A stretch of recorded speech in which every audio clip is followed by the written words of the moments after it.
समझ मेरी बात। राजस्थान सरकार ने, अब आप सोचिए, दूसरे दिन तो साफ हो रहा है आदमी, दूसरे दिन जवान।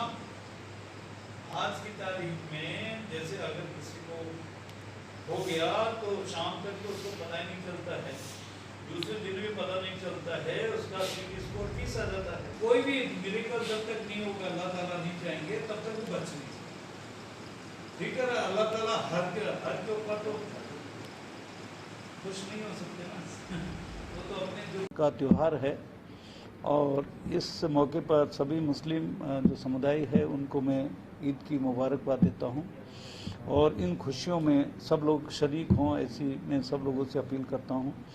साथ ही में जो हमारे जो समुदाय के मुस्लिम समुदाय के लोग हैं उन लोगों से ये भी अपील करता हूं कि वो घरों में रहकर ही नमाज पढ़े, ईदगाह में नहीं जाएं और इवन मस्जिदों में भी नहीं जाएं। मस्जिदों के लिए भी जो राज्य सरकार के आदेश हैं कि प्रबंधक ही रह सकते हैं, मंदिरों में मस्जिदों में प्रबंधक ही सेवा कर सकते हैं, नमाज पढ़ सकते हैं, जो कि 2 या 3 हो सकते हैं, उससे ज़्यादा नहीं जाए। अभी कोरोना का पीरियड चल रहा है और बड़ा खतरनाक पीरियड चल रहा है, संख्या धीरे धीरे ज़िले में भी बढ़ती जा रही हैं, इसमें सतर्क रहने की ज़रूरत है। इस संबंध में मुस्लिम समुदाय के विभिन्न जो व्यक्ति हैं, जो शहर काजी हैं, हमारे एडिशनल एसपी साहब हैं, एडीएम साहब हैं और एसडीएम साहब सभी के साथ इनकी मीटिंग की गई। मीटिंग में यह तय किया गया है कि राज्य सरकार जो गाइडलाइंस हैं उनकी पालना करेंगे। शहर काजी जी द्वारा ये भी बताया गया कि 2 दिन पहले इन्होंने आम लोगों से अपील कर दी है कि सब व्यक्ति अपने घरों में रह के ईद की नमाज़ पढ़ेंगे, बाहर नहीं निकलेंगे। यहाँ तक कि समुदाय के लोग ये भी बोल रहे हैं कि नियम के अनुसार पूरी तरह से हम नियमों की पालना करेंगे, नियमों का अनुसार ही घरों में रहेंगे और इसके लिए इन्होंने आश्वस्त भी किया है और अपील भी कर रहे हैं। और आप लोगों से ये भी गुजारिश है आपके माध्यम से सभी मुस्लिम समुदाय के लोगों से कि वो अपने घरों में ही रहें, घरों में रहकर नमाज़ पढ़े, घरों में ही रह के सारी नमाज़ें पढ़े। ईद की नमाज के साथ साथ सारी नमाजें भी घरों से रह कर पढ़ें और घरों के अंदर भी आवश्यकता अनुसार मास्क का उपयोग करें, सोशल डिस्टेंसिंग की पालना करें, बाहर बिल्कुल नहीं निकलें। जो बाहर केवल कुछ ज़रूरत की चीज़ें खरीदने वाली चीज़ें हैं उन्हीं को लिए बाहर निकले, अन्यथा नहीं निकले। पुनः एक बार सारे मुस्लिम समुदाय और अन्य समाज के लोगों को ईद उल फितर की जो पावन मौका है, त्योहार है, इसका मैं मुबारकबाद देता हूं। धन्यवाद। आप सभी को ईद की बहुत बहुत मुबारकबाद। इस मौके पे मैं आपसे अपील करता हूं कि कोरोना महामारी को मद्देनज़र रखते हुए कल ईद की नमाज जो है वो अपने घरों पर ही अदा करें।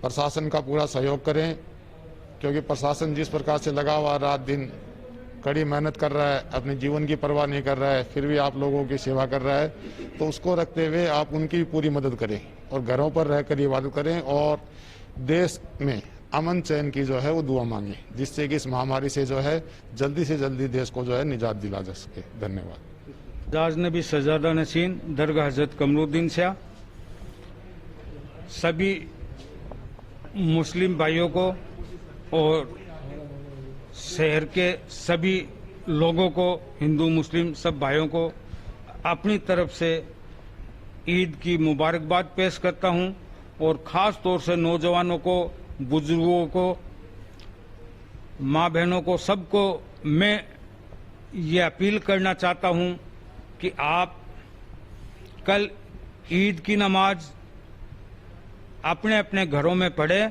और ईद की नहीं बल्कि सभी नमाज घरों में ही पढ़े। कल जुम्मा भी है तो जुम्मा हो या और नमाज हो वो घरों में रहकर पढ़े, क्योंकि इस वक्त ये जो कोरोना महामारी चल रही है ये बहुत ज़्यादा खतरनाक मोड़ पे पहुंच चुकी है। आप कल्पना भी नहीं कर सकते, हॉस्पिटलों में जगह नहीं है। इससे बचने के लिए एकमात्र अपने आप को घरों में सुरक्षित रखना ही है। इसके साथ मैं ये भी अपील करता हूं, जो प्रशासन के लोग हैं, हॉस्पिटल के लोग हैं, हमें सहयोग कर रहे हैं, उन लोगों के साथ आप सहयोग बनाए रखें और नियमों का जो सरकारी गाइडलाइन है उनका पूरा ख्याल रखे। शुक्रिया। जय हिंद।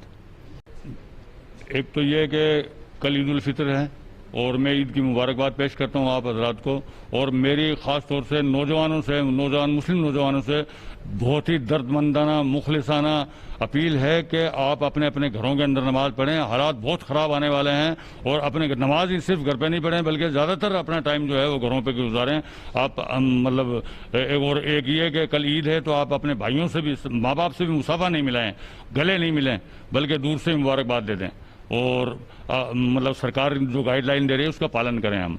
ये मेरी आप लोगों से मुखलिसाना अपील है और मुझे उम्मीद है कि हम इस पर कवर जब भी कर सकते हैं इस बीमारी पर। यह अल्लाह का अजाब है, बीमारी का है, अल्लाह का अजाब है और उसको कंट्रोल करने के लिए हमें कुछ सरकार की बात माननी पड़ेगी, कुछ अल्लाह के सामने गिड़गिड़ाना पड़ेगा, रोना पड़ेगा।